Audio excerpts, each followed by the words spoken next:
오늘 우리에게 주시는 하나님 말씀은 다시 마태복음으로 돌아왔습니다. 1장 23절입니다. 보라, 처녀가 잉태하여 아들을 낳을 것이요 그의 이름은 임마누엘이라 하리라 하셨으니 이를 번역한즉 하나님이 우리와 함께 계시다 함이라. 아멘. 영국의 큰 광고 회사가 많은 상금을 걸고 이러한 퀴즈를 신문에 냈다고 합니다. 런던에서 스코틀랜드까지 가장 빨리 가려면 기차를 탈 수도 있고 자가용을 탈 수도 있고 여러 가지 방법이 있겠죠. 아무튼 여기에 가장 좋은 답을 주는 사람에게 적지 않은 상금을 준다는 광고를 냈다고 합니다. 우승의 답이 뭔지 아시죠? 굉장히 많이 들려진 이야기인데요. 잠깐 보여주실까요? 사랑하는 사람과 함께 가는 것. 제가 고등학교 때 영어 선생님을 되게 짝사랑했었는데 영어 수업 시간이 너무 짧았습니다. 한 10분 지난 것 같은데 수업이 끝나더라고요. 사랑하는 사람과 함께 하면 시간 가는 줄을 모르잖아요. 그래서 심사위원들이 이 답안지 엽서를 보면서 이게 1등이다. 유명한 일화입니다. 여기에 내포되어 있는 의미는 우리의 인생의 여정에 사랑하는 사람과 함께하는 것, 마음과 마음을 나누는 그 함께함이 얼마나 소중한가에 대한 메시지가 이 안에 담겨져 있는 거죠. 현대인들이 많이 외로워한다고 합니다. 군중 속의 고독이라고 하잖아요. 그래서 인생을 비관하기도 하고 주변에 사람이 없는 것은 아니지만 마음과 마음을 나눌 정말 함께한다고 하는 사람이 없기 때문에 많은 사람들이 인생의 고난 가운데 이렇게 포기하고 어려워해요. 오늘 예수님의 또 하나의 이름이 나옵니다. 예수님의 이름의 원뜻은 구원자라는 뜻인데 천사가 또 하나의 이름의 이야기를 해요. 1장 23절 여러분들이 한번 읽어보실까요? 시작. 보라, 처녀가 잉태하여 아들을 낳을 것이요 그의 이름은 임마누엘이라 하리라 하셨으니 이를 번역한즉 하나님이 우리와 함께 계시다 함이라. 이 말씀은 천사가 했던 말은 아니고요 600년 전 이사야 선지자가 했던 예언입니다. 그래서 그 예언을 인용한 거예요. 그 당시 그 예언적인 배경을 보면 이제 유다의 멸망에 대한 예언을 합니다. 이스라엘 유다의 인구수가 많을지라도 남은 자만이 구원을 받을 것이다. 적은 숫자만이 구원을 받을 것이다. 그런 하나님의 재앙에 대한 말씀이 나오다가 이렇게 군데군데 갑자기 어떤 특별한 예언들이 나오는 게 메시아에 대한 예언이 나와요. 그래서 이사야서를 읽다 보면 메시아에 대한 예언이 굉장히 많이 발견되는데 그 중에 하나가 지금 읽었던 이 말씀입니다. 때가 되면 기이한 표적 하나가 일어날 텐데 이 세상에 인간의 힘으로는 이룰 수 없는 표적이다. 그것은 처녀가 아이를 낳을 것이다. 그 이름은 임마누엘이라 할 텐데 그 뜻은 하나님이 우리와 함께 하시다. 하나님이 이 땅에 오셔서 죄 많은 인생, 슬픔 많은 인생을 버려두지 아니하시고 언젠가는 머지않아 나의 아들이 너희 가운데 함께 올 거야. 그가 바로 메시아야. 여러분 성경에 그 이름, 특별히 성경 안에 이름은요 그 사람의 인격과 인생과 그 사람의 캐릭터를 의미해요. 그래서 하나님에 대한 이름도 그냥 허투루 지은 이름이 없어요. 하나님의 이름이 오늘 임마누엘이라 하리라. 근데 그 뜻이 뭐예요? 우리와 함께 하시는 하나님. 보통 우리가 생각할 때 하나님은 저 멀리 동떨어져 있다고 생각하잖아요.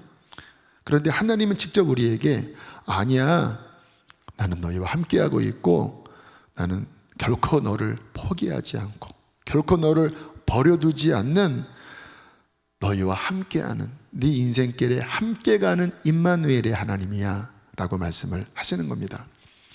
저는 성경을 읽을 때 언제 이 은혜가 되냐면요, 그 행간 또는 그 말씀 글자 이면 안에 있는 하나님의 마음이 열려질 때가 있어요.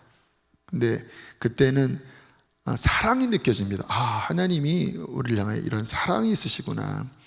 그때 이제 눈물이 나기도 하고 벅차오르기도 하는데, 제가 그 성경을 쭉 읽다가 이제 요한계시록을 읽을 차례였는데, 그 요한계시록 맨 끝에 하나님이 이제 지금 눈에 보이는 이 세상이 다 끝나고 새 하늘과 새 땅을 만드신 다음에 이렇게 보좌에서 크게 외치시는 말씀을 읽으면서 가슴이 뜨거웠던 적이 있어요. 그 말씀 보여드릴게요. 21장 3절 4절. 내가 들으니, 요한이 들었습니다. 보좌에서 큰 음성이 나서 이르되 보라, 하나님의 장막이 사람들과 함께 있으리니 하나님이 그들과 함께 계시리니 그들은 하나님의 백성이 되고 하나님은 친히 그들과 함께 계셔서 모든 눈물을 그 눈에서 닦아주시니 다시는 사망이 없고 애통하는 것이나 곡하는 것이나 아픈 것이 다시 있지 아니하리니 처음 것들이 다 지나갔음이로라. 하나님께서 뭐라고 외치고 계셔요? 나의 집이 사람들과 함께 있다. 나의 집에 사람들이 함께 거주할 거야. 나는 그들의 하나님이 되고 그들은 나의 백성이 되고 나는 친히 그들과 더 이상 분리되지 않고 영원한 연합으로 함께하여 그들의 눈물을 닦아주고 그들의 상한 마음을 씻어주고 더 이상 저주가 없는 영원한 행복의 세계를 나는 이들과 함께 보낼 거야. 이게 성경 맨 마지막에 나오는 하나님의 외침입니다. 참 이 말씀을 읽으면서 가슴이 뜨거웠어요. 하나님이 우리를 왜 만드셨을까요? 여러분, 하나님이 인생들로 인해서 얼마나 많이 속을 썩이십니까? 그런데 이 말씀 속에 나오는 하나님의 마음은 뭐냐면 우리와 함께하고 싶으셔서 우리를 창조하신 거예요. 우리와 함께하기를 원하셔서 예수님 보내주시고 십자가 지게 하시고 부활하시고 우리와 함께하기를 원하셔서 저 영원한 하나님의 나라 만들 때 그 영원한 하나님의 나라에 우리가 들어가게 하고 그 하나님과 함께 살게 하셨다라는 거예요. 이따 설교 후에 부를 찬양이 젊은이들이 좋아하는 당신은 시간을 두고라고 하는 찬양입니다. 전에 한번 불러봤었죠. 가사를 다시 한번 좀 음미해 보면 오늘 본문과 연결이 되는데요. 당신은 시간을 뚫고 이 땅 가운데 오셨네. 우리 없는 하늘 원치 않아 우리 삶에 오셨네. 이 시간을 뚫는다고 하는 신학적인 의미는 뭐냐면 지금 우리가 살고 있는 이 세상은 시간 속에 존재하잖아요. 과거와 현재와 미래가 있죠. 그런데 하나님의 영역의 세계는 지금 우리가 이 역사 속에 있는 이 시간 위에 계신 분이에요. 이 시간은 하나님이 창조한 겁니다. 그럼 시간 위에는 뭐가 있는지 아세요? 영원이 있습니다. 영원한 세계. 이 역사의 시간은 시작이 있고 끝이 있습니다. 이 역사의 주인은 주님이세요. 그런데 하나님은 이 과거, 현재, 미래에 계신 분이 아니라 이 영원 위에 계신 분이에요. 성경을 읽다 보면 창세기에도 나오고 에스겔서에도 나오고 계시록에서도 나오는데 하늘이 열려라고 하는 표현이 나와요. 하늘이 갈라져 이 과거, 현재, 미래의 이 세상 위에 있는 하나님의 영원 세계와 인간이 접촉될 때 하늘이 열려라는 표현을 하고 있어요. 그래서 영원 속에 계신 주님이 오셔서 계시하시고 말씀하신 내용이 성경의 이야기잖아요. 근데 예수님의 오심이 시간을 뚫고 이 땅 가운데 오셨다. 그 영원 속에 계신 분이 그 영원한 세계를 떠나 영원한 세계를 버리시고 이 피조 세계, 낮고 천한 이곳에 인간의 모습으로 오셨는데, 이 가사에 보면 우리 없는 하늘 원치 않아 우리 삶에 오셨다고. 그 천국이 얼마나 영광스럽습니까? 그런데 우리 없는 하늘 원치 않아, 우리가 죄 가운데 방황하고 멸망으로 치닫는 우리를 바라보시면서 우리 없는 하늘 원치 않아 시간을 뚫고 하늘을 여셔서 태초부터 계셨던 영원하신 하나님이 낮고 천한 인생의 몸을, 종의 형체를 입고 이 땅에 오셨다고 하는 성경적인 시예요. 자신의 편안 버리고 우리에게 평안 주셨네. 가장 낮은 자의 모습으로 우리 삶에 오셨네. 하나님 우리와 영원히 함께 하시네. 꿈 없는 우리에게 그 나라 보여주시네. 연약한 자들의 친구가 되어주시고 힘없는 우리의 인생을 위로하시네. 예수 이곳에 우리와 함께 영원히. 예수 이곳에 우리와 함께 영원히. 여러분, 우리 없는 하늘 원치 않아 자신의 편안 버리고 우리에게 평안 주시기 위하여 우리 가운데 함께 오신 예수님의 동기는 무엇일까요? 우리가 뭔가 행동을 할 때 동기가 있잖아요. 뭐 누구 눈에는 누구만 보인다고 욕심을 부려서 내가 이 사람을 어떻게 내가 이용해 먹을까 하는 사람들의 눈에는 그런 것만 보여요. 그러나 정말 우리 주님께서 우리 없는 하늘 원치 않아 임마누엘이라고 하는 이름으로 이 땅에 오신 그 주님, 함께 하신다고 말씀하신 그 주님의 마음은 사랑입니다.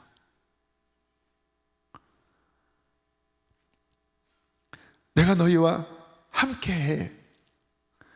내가 세상 끝날까지 너희와 함께 할 거야. 이게 하나님이 우리에게 주시는 사랑의 편지예요.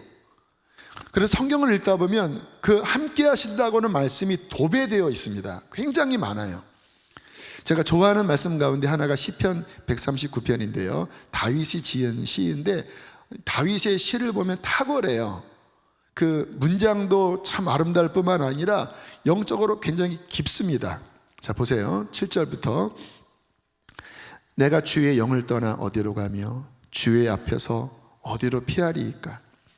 내가 하늘에 올라갈지라도 거기 계시며 스월, 음부, 지옥에 내 자리를 펼지라도 거기 계시니이다. 내가 새벽 날개를 치며 바다 끝에 가서 거주할지라도 거기서도 주의 손이 나를 인도하시며 주의 오른손이 나를 붙드시리이다. 다윗이 뭐 기도하다가 그랬는지 예배하다 그랬는지 그 하나님의 함께 하심을 본 거예요. 내가 하나님을 떠나 살 수 있는 곳이 주님 없군요. 저 하늘 구름 위에 내가 숨는다 할지라도, 뭐 하늘이니까 하나님이 계신다고 하는 표현이 자연스러울 수 있지요. 근데 그 다음에 보면 스월, 음부, 저 밑바닥, 저 불구덩이 속에 떨어진다 해도 주님이 거기 계시다고 하는 것을 본 거예요. 내가 새벽 날개를 치며, 여러분 이 광속이라고 하잖아요. 새벽 빛이 쫙 비칠 때 이게 시적 표현입니다. 그 광속을 새벽 날개를 치며 저 바다 끝, 아무도 나를 찾을 수 없는 그 은밀한 곳에 내가 하나님을 피해서 숨어 산다고 할지라도 거기서도 주의 손이 나를 인도하시며 주의 오른손이 나를 붙드시리이다. 나의 인생 모든 영역에 어디를 가도 함께 하시는 주의 임재를 본 거예요. 그 다음 절 11절부터 12절, 이제 다윗의 인생에 고난이 많았죠. 내가 혹시 말하기를 흑암이 반드시 나를 덮고 나를 두른 빛은 밤이 되리라 할지라도, 12절을 읽겠습니다. 주에게서는 흑암이 숨기지 못하며 밤이 낮과 같이 비추이나니 주에게는 흑암과 빛이 같음이니이다. 주님, 내 인생은 이제 칠흑 같습니다. 한치 앞도 내다볼 수 없습니다. 삶과 죽음이 내 코앞에 있습니다. 그런 인생의 경험이 있잖아요. 그런데 뭐라고 말씀하시냐면, 내가 그렇게 말할지라도 주님의 눈 아래는 흑암이 아니라는 거예요. 대낮같이 밝은 눈빛으로 나의 삶을 설치한다고 그러죠. 살피고 계시고 비추고 계시고, 악한 것이 나를 넘어뜨릴까 봐 불꽃 같은 눈동자로 나를 지켜보시는 그 하나님의 임재를 느낀 거예요. 요즘 기술이 좋아져서 야간 투시경이 있습니다. 그거를 쓰면 한밤이 환하게 보여요. 하나님이 내 인생의 캄캄한 밤에 대낮보다 밝은 그의 광명의 빛으로 내 삶을 보고 계시는군요. 나는 지금 사울에게 쫓겨다니면서 난 끝났다, 나 망한 거야, 내 인생은 이제 깜깜해. 근데 주님이 아니야, 나의 눈길 안에서 네 인생에 밤은 없어. 제가 99년에 개척의 꿈을 품고 이제 나왔어요. 그래서 아파트에서 지인들과 함께 예배도 드려보고, 근데 주님이 막으시더라고요. 사람들이 점점 흩어지면서 결국 저는 아무것도 이루지 못하고 그해 5월 달에 다시 서울 화곡동에 있는 한 교회의 교육 전도사로 다시 이제 백하게 되었습니다. 좀 폐잔병이 된 느낌이었습니다. 그리고 새로운 환경이 잘 적응도 안 됐습니다. 왜냐하면 그 담임 목사님이 해병대 사령관 보좌관 출신이시라 이 교회 분위기가 해병대 분위기예요. 이 프레카드가요, 해병대 보면 빨간 배경에 노란 글씨거든요. 프레카드가 다 그 글씨예요. 그리고 뭐 유명한 일화가 있습니다. 그 당시에 산상성회라고 여름에 이제 산에 올라가서 이렇게 이제 집회하는 게 있는데, 이 명령이 떨어졌을 때 비탈을 깎아서 평지를 만들어 텐트를 치고 집회를 했다라는 거예요. 그 교회는 까라면 까 이런 분위기예요. 제 스타일이 아니었습니다. 그래서 목사님한테 혼도 나고 적응도 안 되고, 그때 이제 청년부를 맡았는데 뭐 아무튼 거기 이렇게 마음을 맞추는 게, 일단 제가 이렇게 개척을 하려다가 뒤로 물러난 마음이었기 때문에 여러 가지 좀 이렇게 상한 마음들이 있었어요. 근데 주님이 하나의 어떤 영적 체험을 통해서 저를 위로해 주셨는데, 제가 예배 준비를 위해서 좀 일찍 와서 예배당에 잠깐 묵상으로 기도를 하고 있었습니다. 근데 환상이 보였어요. 저는 환상을 잘 못 보는 스타일인데 그때 한 장면이 보였는데, 주님이 긍휼이 가득한 눈빛, 주님의 얼굴을 본 것은 아닌데 그 느낌이 있잖아요. 저를 이렇게 불쌍히 여기시는 긍휼의 마음으로 제 뒤에 오시더니 제 등에 이렇게 손을 얹고 안수하시는 장면이었습니다. 아, 주님이 함께 하시는구나, 내 마음을 아시는구나. 이렇게 눈물이 나면서 주님이 함께 하신다고 하는 그 자체가 제게 격려가 되고 위로가 됐어요. 그리고 좀 시간이 지나자 그 교인들로부터 제 이름이 이렇게 회자됐습니다. 도대체 강전도사가 누구야? 왜냐하면 교회가 1000여 명 넘어서 금방 부임한 전도사는 잘 모르거든요. 교육전도사 파트였기 때문에. 기도만 하면 눈물이 나면서 강전도사 기도가 나온다고, 도대체 그분이 어떤 분이길래 기도가 나와? 이러한 이야기들을 서로 하면서 신기하다. 근데 위로가 됐어요. 그 기간은 제 인생에 뭔가 돌파하지 못하고 이렇게 갇혀있는 듯한 시간이었거든요. 근데 주님이 아니야, 나는 너와 함께하고 있어. 내가 여러 사람들을 통하여 너의 중보를 이끌고 있어. 나를 두른 빛은 밤이 되리라 할지라도 주님의 눈 아래는 낮과 밤이 일반이라 나의 삶을 대낮처럼 비추시는 우리 주님의 함께하심, 큰 힘이 되는 거죠. 다윗이 더 오묘한 말씀을 해요. 13절로부터 15절. 주께서 내 내장을 지으시며 나의 모태에서 나를 만드셨나이다. 내가 주께 감사하오면 나를 지으심이 심히 기묘하심이라. 주께서 하시는 일이 기이함을 내 영혼이 잘 아나이다. 15절 읽어주실까요? 내가 은밀한 데서 지음을 받고 땅의 깊은 곳에서 기이하게 지음을 받은 때에 나의 형체가 주의 앞에 숨겨지지 못하였나이다. 이게 계시였어요. 다윗의 어머니 그 자궁 안에서 본인이 이렇게 만들어질 때 심장이 벌컥 뛰기 시작하고 내 안에 내장이 만들어지고 뼈가 만들어질 때 아무도 모르잖아요. 누가 합니까? 엄마도 모르잖아요. 근데 나의 형체가 주의 앞에 숨겨지지 못하였나이다. 16절 함께 있습니다. 내 형질이 이루어지기 전에 주의 눈이 보셨으며 나를 위하여 정한 날이 하루도 되기 전에 주의 책에 다 기록이 되었나이다.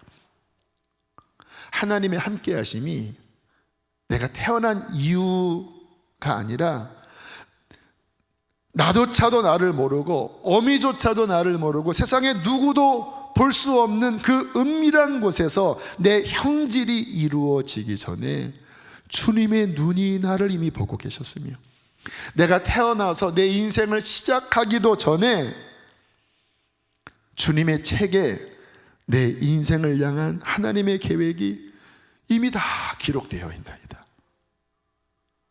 너무너무 신비하지요.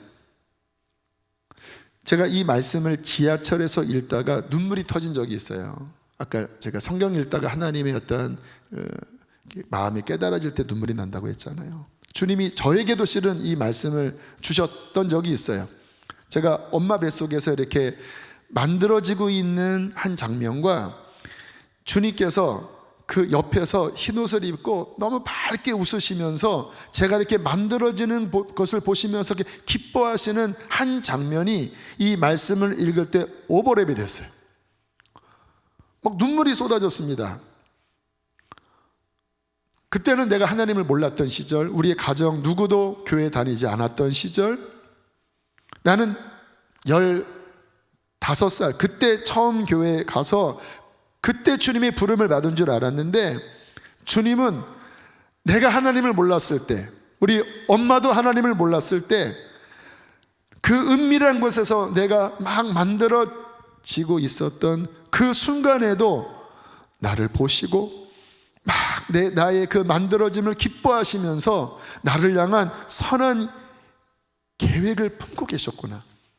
이것은 뭐 제가 어떤 교육으로 배운 게 아니라 이 말씀을 읽을 때 제 안에 깨달아진 어떤 하나님의 은혜였습니다. 여러분, 우리를 세상에 있게 하신 분은 하나님이시고 지금 내가 살아있게 하신 분도 하나님이시고 우리를 영원까지 이끄시는 분도 하나님이세요. 그분은 영원히 우리와 함께 하시는 분이세요. 이것이 성경에서 게시된 너무나 중요한 말씀인데, 여러분 정말 우리들이 이것을 깊이 깨달으면요, 우리는 뭐가 없어도, 뭐 아파트가 없고 뭐 땅이 없고 이런 것이 없어도 이 하나님이 함께 하시는 것 하나만 제대로 깨달으면요, 이것이 엄청난 복이라고 하는 것을 우리는 확신할 수 있습니다.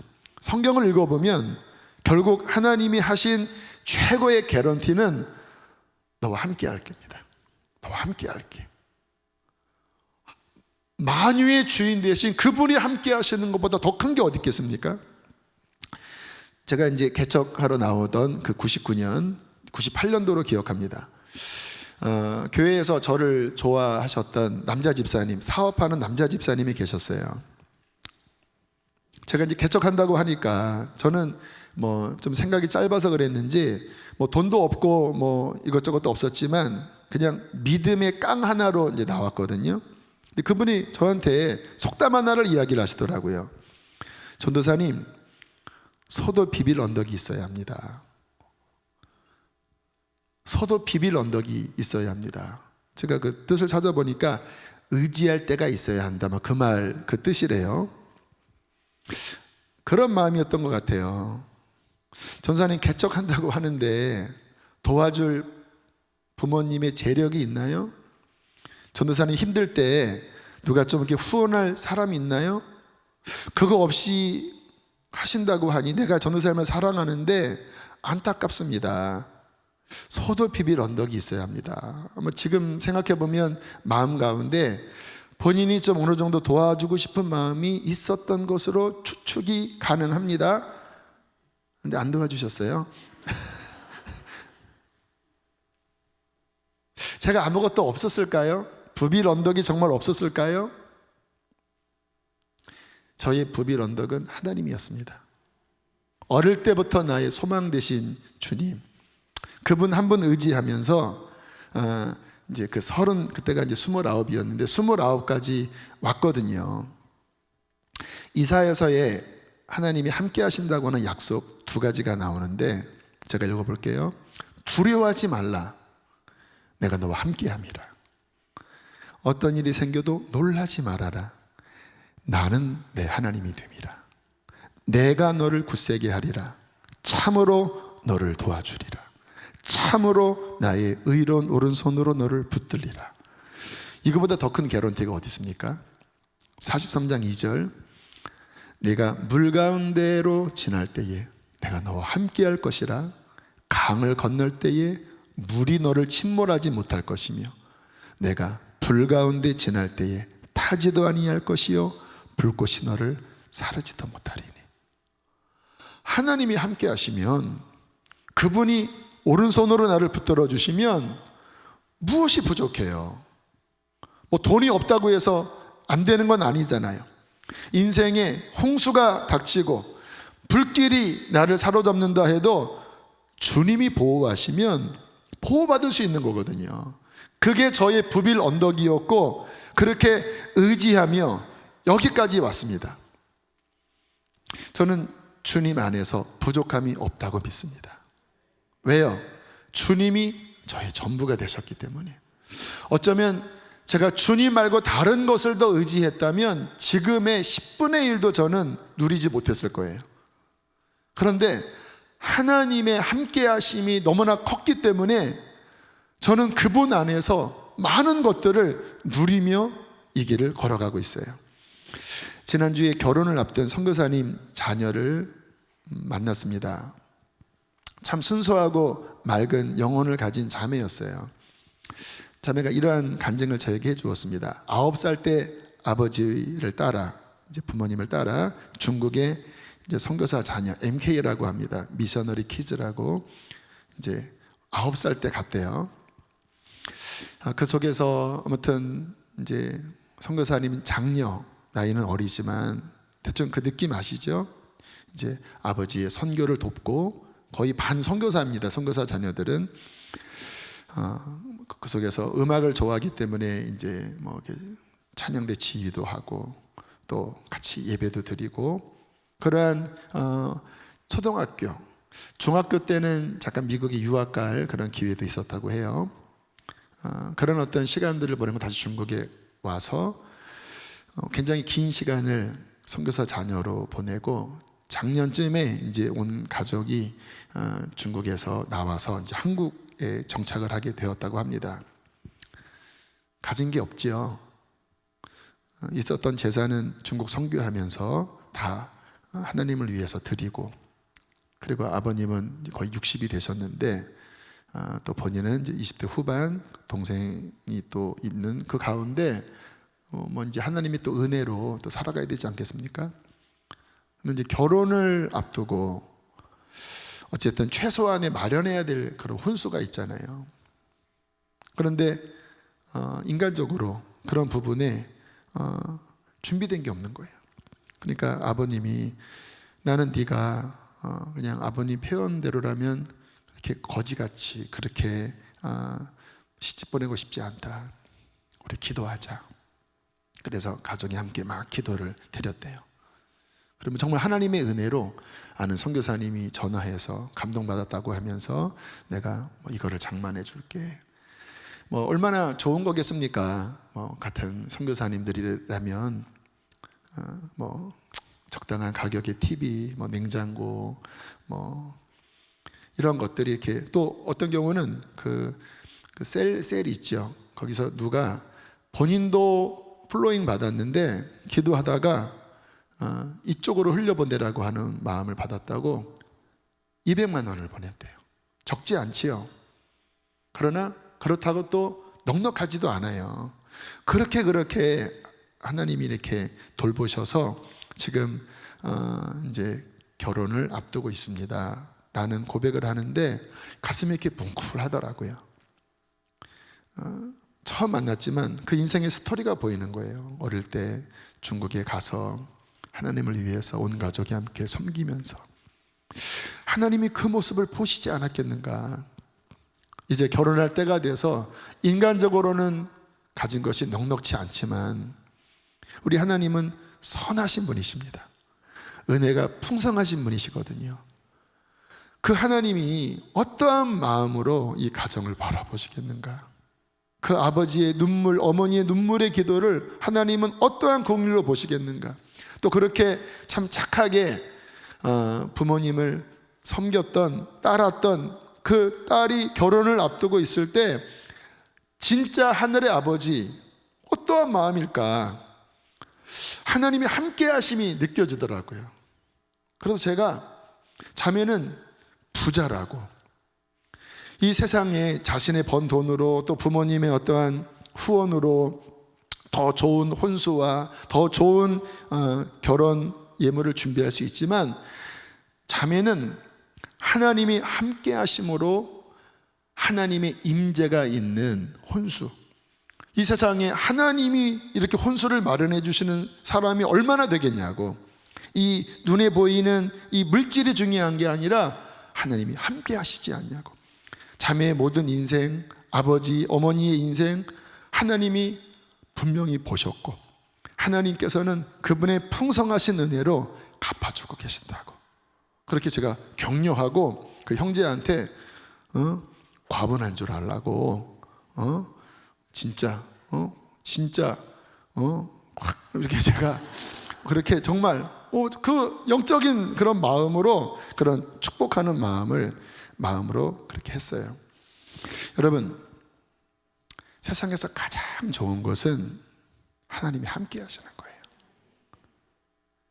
진짜 부자는 얼마 전에 돌아가신 이건희 회장, 삼성 회장 이게 아니라 그분의 깊은 임재가 있는 인생입니다. 하나님을 의지하며 그 하나님의 도움으로 산다면 그는 1등 부자, 1등 권세가 아니겠습니까? 시편 115편 9절 크게 함께 읽겠습니다. 이스라엘아 여호와를 의지하라. 그는 너의 도움이시요 너의 방패시로다. 자기 이름을 넣으세요. 시작. 대영아 여호와를 의지하라. 그는 너의 도움이시요 너의 방패시로다. 하나님의 함께 하심이 안전이고 그것이 힘이고 그것이 복이에요. 자, 그러므로 우리의 인생은 이 하나님의 함께 하심을 늘 기억해야 하고, 또 하나 중요한 게 있어요. 성경은 언제나 균형이 중요하거든요. 하나님은 우리와 함께 하신다고 이미 말씀을 하셨는데, 그러면 이렇게 오해할 수도 있습니다. 내가 어떻게 살아도 하나님이 함께 하시니까 된 거 아니에요? 나 문제 없어요? 근데 성경의 균형은 이렇게 말씀합니다. 네가 해야 될 게 있다. 하나님이 나와 함께 하신다고 하는 말씀은 뭐냐면 사랑 고백이에요. 나 너 정말 사랑해. 나 너 함께하고 싶어서 너를 창조한 거야. 그 증명이 나의 아들을 주면서 임마누엘이라고 했잖아. 나는 전 존재로 너를 사랑해. 너의 평생에 너와 함께 했어. 이게 하나님의 러브레터, 주님의 내민 손이잖아요. 그러면 주님은 우리에게 뭐를 원하실까요? 신명기 6장 4절로 5절 함께 읽겠습니다. 시작. 이스라엘아 들으라. 우리 하나님 여호와는 오직 유일한 여호와이시니 너는 마음을 다하고 뜻을 다하고 힘을 다하여 내 하나님 여호와를 사랑하라. 내가 너를 그렇게 사랑한다. 내가 가장 중요한 계명을 주겠다. 너도 나를 마음을 다하고 너의 뜻을 다하고 너의 힘을 다하여 사랑해라. 여러분, 사랑은 언제나 쌍방간의 사랑의 마음을 통해서 교류가 일어나요. 이쪽에서는 정말 모든 것 주면서 사랑하는데 이쪽은 다른 데를 바라보고 마음을 주지 않으면 화가 날 수도 있잖아요. 하나님도 마찬가지. 성경에 보면 내가 종일 너희를 향하여 손을 펼쳤노라. 근데 너희가 우상에게 마음을 주고 나의 마음을 알지 못하고 세상에 방황할 때 내 눈에서 밤새 눈물이 나고 나의 질투하는 마음, 나 여호와는 질투하는 여호와인데 이 질투의 불이 분노처럼 일어나 내가 너에게 재앙을 내릴 거야. 그것도 사랑이잖아요. 요한복음 15장 4절과 9절입니다. 시작. 내 안에 거하라 나도 너희 안에 거하리라. 아버지께서 나를 사랑하신 것 같이 나도 너희를 사랑하였으니 나의 사랑 안에 거해라. 여러분, 주님의 애원하는 소리가 들리지 않나요? 나 너 사랑해. 생명 다해 사랑해. 나는 이미 네 안에 거하고 있어. 그게 다가 아니죠. 너도 내 안에 거해. 내가 모든 것을 다하여 너를 사랑했듯이 너도 모든 것을 다하여 나를 사랑해. 여러분, 주님만 짝사랑하게 하면 안 되잖아요. 주님이 그렇게 손을 내미면서 여러분들을 향하여 다가오셨음에도 불구하고 여러분, 주님을 다 잊어버리고 세상의 마음 다 뺏기고 우상에게 마음을 주면서 살아간다면 그게 정말 성경적으로 하나님과 함께하는 삶입니까? 물론 나중에 돌아올 때는 이럼에도 불구하고 나를 사랑하시고 함께 하셨습니다라고 눈물로 고백할 수는 있지만 오리지널은요, 이제는 내가 그 사랑을 깨닫고 나도 생명 다해 주님 사랑하겠습니다. 나도 주님 위해 내 목숨을 드리고 싶습니다. 그게 일어나야 진정한 신앙, 하나님과의 교류가 일어날 것이 아니겠습니까? 역대하에 보면 남유다 아사왕의 이야기가 나옵니다. 아사왕은 그 남유다의 드문 선왕 중에 한 명이에요. 이 왕이 왕 등극 초기에 위기를 한번 만났던 적이 있어요. 100만 명의 에티오피아 군대가 철병거 300승의 철병거와 강력한 군대를 이끌고 유다 쪽으로 쳐들어온 거예요. 가슴이 떨렸습니다. 왜냐하면 객관적인 이 전력의 열세를 갖고 있었거든요. 근데 아사가 믿음이 있었기 때문에 그때 막 하나님께 매달립니다. 하나님, 강한 자와 약한 자 사이에 도와줄 이는 하나님밖에 없습니다. 그때 하나님께서 역사하셔서 정말 게임이 안 되는 싸움을 승리하게 만드셨어요. 그때 이제 승리하고 돌아오는 길에 하나님의 영이, 이제 구약에 보면 어떤 선지자에게 하나님의 영이 확 임하시면서 그때 하나님의 계시를 선포하는 그런 형태로 많이 말씀하셨거든요. 역대하 15장 1절 2절. 하나님의 영이 오뎃의 아들 아사랴에게 임하심에 그가 나가서 전쟁 승리하고 오는 아사를 맞아 이르되 아사와 및 유다와 베냐민의 무리들아 내 말을 들으라. 함께 그 다음 읽겠습니다. 너희가 여호와와 함께하면 여호와께서 너희와 함께 하실지라. 너희가 만일 그를 찾으면 그가 너희와 만나게 되시려니와 너희가 만일 그를 버리면 그도 너희를 버리시리라. 무슨 말씀이냐면 잘했다, 바로 이거야. 아무리 적이 강해도 아무리 인생의 위기가 있어도 지금처럼 나를 의지하고 지금처럼 나와 함께 하려는 그 중심만 있으면 나는 너희를 만나줄 거고 너희와 함께 할 거고 내가 함께 하면 너희는 승리하는 거야. 근데 만약에 네가 이 마음을 잃고 나와 함께 하려는 마음을 갖지 않고 우상에게 마음을 주고 세상을 향하여 마음을 돌린다면 나도 너를 멀리할 거야. 이게 정말 사랑하기 때문에 하시는 말씀이잖아요. 아사가 이 음성을 듣고 다짐을 했던 것 같아요. 그리고 하나님은 장장 20년 동안 이 아사가 재임하던 이 기간에 태평성대를 주십니다. 그리고 주변에 있는 많은 나라가 이 아사가 다스리던 시절에 유다에게 다 굴복했어요. 주변에 아람, 에돔, 모압, 암몬 이런 나라들이 있죠. 다 그 수하에 굴복하는 강력한 권위를 줬어요.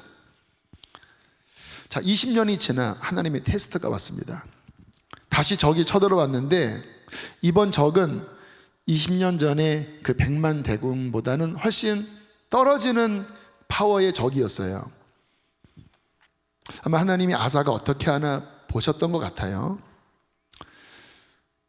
갑자기 적을 보자 아사가 어떻게 하냐면 옆 나라 아람이라고 하는 나라에 가서 사신을 보내서 우리 좀 도와주세요. 당신의 군대를 좀 주세요. 우리 함께 이 적을 좀 막아봅시다. 이런 전략으로 대처합니다. 근데 성경에 보면 하나님이 굉장히 실망해 버리십니다. 왜냐하면 마음이 식어버렸거든요. 16장 7절로 9절, 그 전쟁 끝나고 오는 길에 또 어떤 선지자에게 성령을 주시면서 이렇게 예언을 해요. 잘 보세요. 7절에 왕이 아람 왕을 의지하고 왕이 하나님 여호와를 의지하지 아니하였으므로 마음이 변했으므로 하여요. 아람 왕의 군대가 왕의 손에서 벗어났나이다. 뭐냐면 이 바보야, 그 아람은 네가 의지할 대상이 아니라 네 수하의 그 권위 아래 내가 굴복시켰던 대상이었어. 네가 나를 의지하지 않고 얘를 의지했어. 그래, 이제 얘가 너를 다스릴 거야. 너를 공격할 거야. 그 말이에요. 20년 전 구스 사람과 룹 사람의 군대가 크지 아니하며 말과 병거가 심히 많지 아니하더이까. 그러나 왕이 여호와를 의지하였으므로 여호와께서 왕의 손에 그때 넘기시지 않으셨습니까? 선지자가 지금 하는 거예요. 9절 말씀 함께 있습니다. 시작. 여호와의 눈은 온 땅을 두루 감찰하사 전심으로 자기에게 향하는 자들을 위하여 능력을 베푸시나니 이 일은 왕이 망령되이 행하였으므로 이후부터는 왕에게 전쟁이 있으리라. 하나님이 누구에게 눈길을 주셨는지 아십니까? 온 땅을 감찰하시는 하나님의 눈 안에 당신이 20년 전 그 어려웠을 때 전심을 다하여 하나님을 향하고 하나님과 함께 하려고 했던 그 마음을 가진 자에게 능력을 베푸시는 분이십니다. 그와 함께 하기를 기뻐하시는 분이십니다. 왜 지금 하나님을 바라보지 않았습니까? 왜 당신의 마음이 변해서 왜 당신은 도움도 안 되는 그 아람의 왕을 의지하여 지금 이 모양 이 꼴이 되었습니까? 정확하게 이때부터 아사의 통치의 태평성대는 꺾여버렸어요. 그리고 몇 년 지나지 않아서 결국 병으로 죽고 맙니다. 여러분, 신앙생활이 뭘까요? 그냥 일주일에 한번 뭐 가방 들고 교회에 오는 겁니까? 여러분, 신앙생활은요 하나님과 모든 삶에 함께 하는 거예요. 근데 어떻게 함께 해요? 물론 주님은 함께 하셔요. 근데 성경적인 온전한 완성은 우리가 하나님께 마음을 드리는 거예요. 마음을 다하고 뜻을 다하고 힘을 다하여 사랑한다고 하는 것은 마음을 우리도 드리는 거거든요. 그리고 우리의 삶의 모든 영역에 여러분 누구 의지하십니까? 하나님 의지해야죠. 제가 아까 소도 비빌 언덕이 있어야 된다는 말씀을 들었다고 그랬잖아요. 저의 그런 과정을 보니까 워낙 제 삶에 의지할 가정적인 힘이 없었기 때문에 제가 늘 어릴 때 좀 불안했던 것 같아요. 학교에서 뭐 부모님 모셔오라고 해도 이게 쉽지 않은 상황에 늘 제 인생에 대하여 어떻게 해야 되나라고 하는 좀 불안 심리가 있었던 것 같아요. 근데 주님을 만났을 때 저는 소망을 발견했습니다. 의지할 뿐. 하나님, 제가 정확하게 이렇게 문장으로 정리는 못했지만 제 이 심령 중심 안에 주님 만난 다음부터는 제 안에 주님 도와주세요. 주님 저를 이끌어 주세요. 그 간절하게 의지하는 중심이 제 안에 있었던 것 같아요. 그 처음 박보영 목사님 만났을 때 이제 그분이 저를 바라보고 영적인 눈으로 이제 중심을 보시는 어떤 은사가 있는 분인데, 나중에 이제 거기 제자들에게 여러 목사님들, 여러 사역자들의 이모 저모를 그분이 이제 성령님이 보여주신 것을 가끔 이야기해 준대요. 교육적 차원에서. 내가 처음, 그때 제가 전도사 때였어요. 목사 안수 받기 1년 전쯤에 처음 뵀는데, 내가 처음 강전도사를 봤을 때 하나님을 향한 깊은 목마름을 보았다고. 그리고 그 목마름이 지금 강 목사가 여기까지 오게 한, 하나님의 은총을 받게 한 가장 중요한 동기였다고. 이것 때문에 여기까지 왔다고. 축복을 이것 때문에 왔다고. 제가 그 이야기를 다른 목사님을 통해서 들었는데 동의가 됐습니다. 깊은 목마름이 제게 있었어요. 그 말은 뭐냐면 하나님을 의지하는 깊은 애절함이 있었습니다. 왜요? 부족하니까.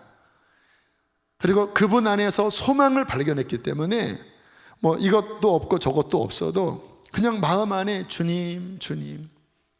신학교 다닐 때는 막 이러고 다닌 적도 있었다고 그랬잖아요. 길거리에서 뭐 기부스 했나요?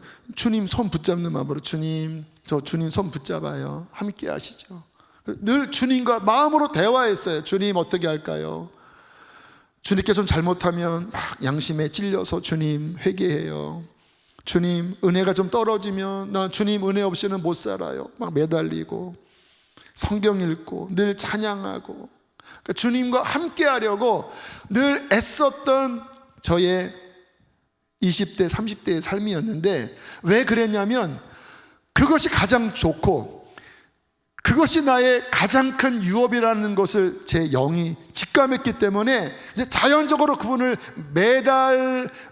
매달린 삶을 살았어요. 근데 지나고 나니까 이게 복이더라고요. 만약에 저를 도와줄 인간적인 부빌 언덕이 많았다면 제가 뭐 특별한 사람이 아니니까 당연히 거기 의지했겠지요. 근데 그것이 없다 보니까 오히려 진짜 좋으신, 진짜 풍성하신 하나님을 의지하게 되었더라고요. 그러니까 그게 은혜예요. 결국은 없는 게 은혜였어요. 왜? 더욱 하나님과 함께 할 수 있었기 때문에. 저는 이 시간 우리 사랑하는 성도님들에게 정말 권면합니다. 어떻게 살아오셨습니까? 주님이 여러분과 함께 하셨어요. 앞으로 어떻게 사실 것입니까? 주님이 함께 하시겠지요. 그러나 우리 편에서 해야 될 마땅한 행동은 뭐냐면 그 영원한 나의 목자가 되신, 나의 사랑이 되신 주님을 더 사랑하십시오.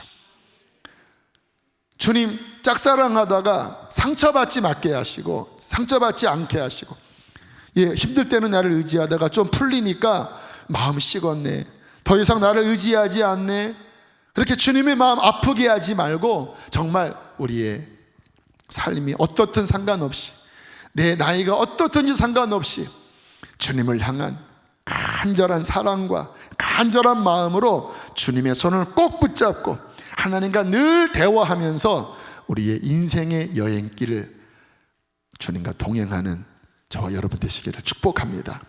하나님은 우리와 영원히 함께 하십니다. 함께 이 시간 우리 찬양하시겠습니다.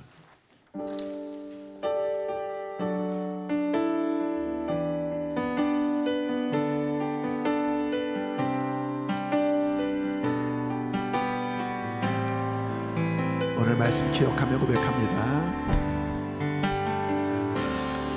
당신은 시간을 뚫고 이 땅 가운데 오셨네. 우리 없는 하늘 원치 않아 우리 삶에 오셨네. 자신의 편안 버리고 우리에게 평안 주셨네. 가장 낮은 자의 모습으로 우리 삶에 오셨네.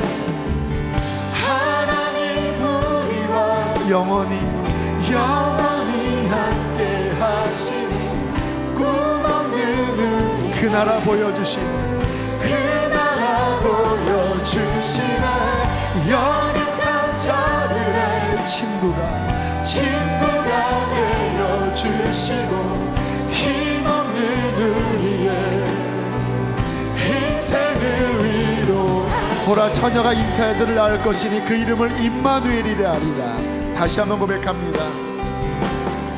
당신은 시간을 뚫고 이 땅 가운데 오셨네. 우리 없는 하늘 원치 않아 우리 내가 너를 사랑하노라. 자신의 편안 버리고 우리에게 평안 주셨네. 가장 낮은 자의 모습으로 우리 삶에 오셨네. 하나님 우리와 영원히 함께 하시네. 꿈없는 우리 그 나라 보여주시네. 연약한 자들의 친구가 되어주시고 힘없는 우리의 인생을 위로하시네. 예수 이곳에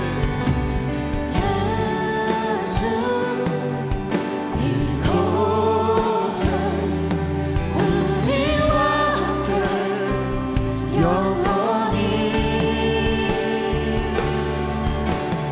예수 이곳에 우리와 함께 영원히. 다시 한번 선포합시다.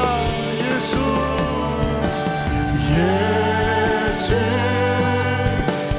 이곳에 우리와 함께 영원히.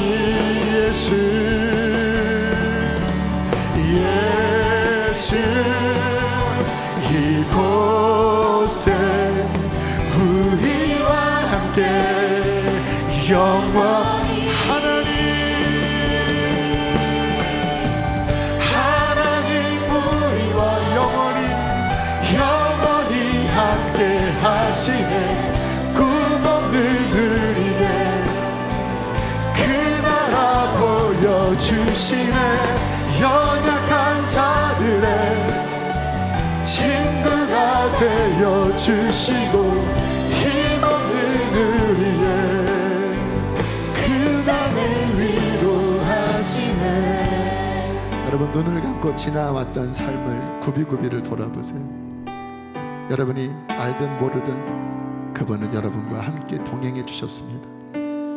여러분의 인생을 붙잡아 주셨고 이기게 해주셨고 그 슬픔 가운데 함께 눈물을 흘리시면 여기까지 이르게 하셨습니다. 나를 이렇게 사랑하시는 주님, 나도 주님 사랑할게요. 주님, 나의 마음 주님께 드릴게요. 주님 마음 아프지 않도록 주님 더 주님과 함께 할게요. 나의 평생 주님과 함께 동행하다가 내 인생 마치는 그날 하나님께서 하늘 보좌에서 나의 장막이 사람과 함께 있으니 나는 그들의 하나님이 되고 그는 나의 백성이 되고 내가 친히 그들과 함께하여 그들과 영원히 함께 살 거야. 이 사랑의 음성 나도 천국에서 듣게 하여 주시옵소서. 우리 주여 크게 두 번 부르시고 기도하시겠습니다. 주여, 주여, 하나님,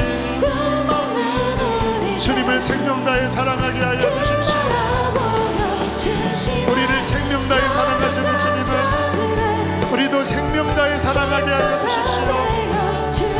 이스라엘아 들으라.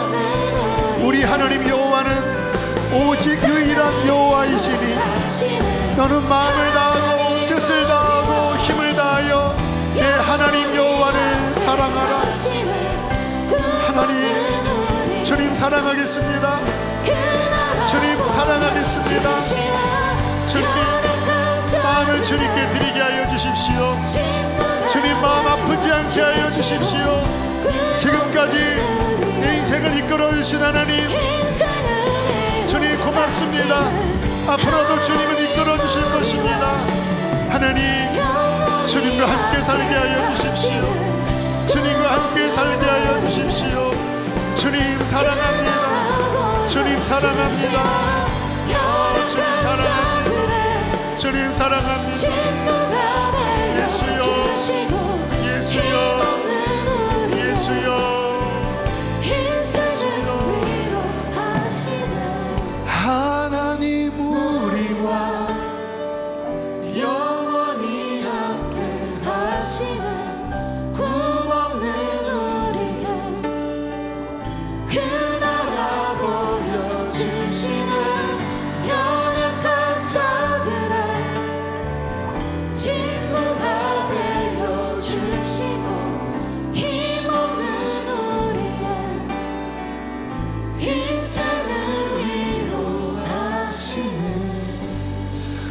보라, 내가 문 밖에 서서 문을 두드리노니 누구든지 내 음성을 듣고 문을 열면 내가 그에게로 들어가 그로 더불어 먹고 그는 나로 더불어 먹으리라.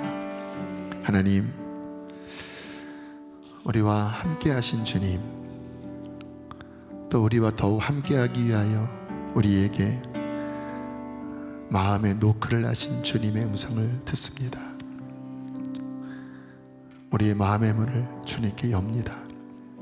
더 이상 주님 짝사랑 하도록 주님 마음 아프게 하지 않길 원합니다.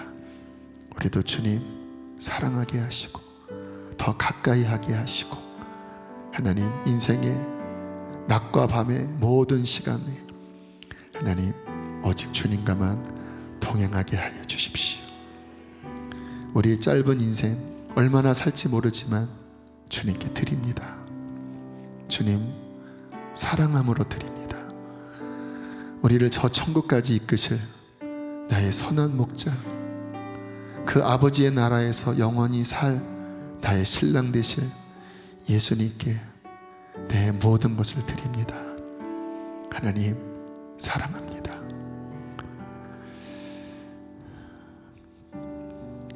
올 한 해 하나님 쉽지 않은 시간을 교회도 또 우리 성도들도 보내왔습니다. 하나님 축복합니다. 우리 성도들과 함께 하시고 우리 교회와 함께 하시니 감사하고 축복합니다. 하나님 모든 것 가운데 주님을 알게 하시고 더 주님과 친밀히 살게 하여 주십시오. 귀한 예물 봉헌합니다. 기쁘게 흠명하여 주십시오. 몸이 아픈 이들을 위하여 기도합니다. 그 병상에 함께 하시고 더 주님 깊은 곳에 임재하여 주십시오. 한 주의 삶도 주께 맡깁니다. 보호하여 주시고 하나님 코로나의 위험으로부터 하나님 함께 하여 주십시오. 하나님이 함께 하시는 것이 복인 줄 믿습니다. 이제는 우리 주 예수 그리스도의 은혜와 하늘아버지의 그 크신 사랑과 성령의 내주 교통하심이 오늘 주님의 손을 꼭 붙잡고 이 인생의 길을 주님과 함께 여행하고자 결단하고 돌아가는 모든 이들과 함께 하시기를 간절히 축원하옵나이다.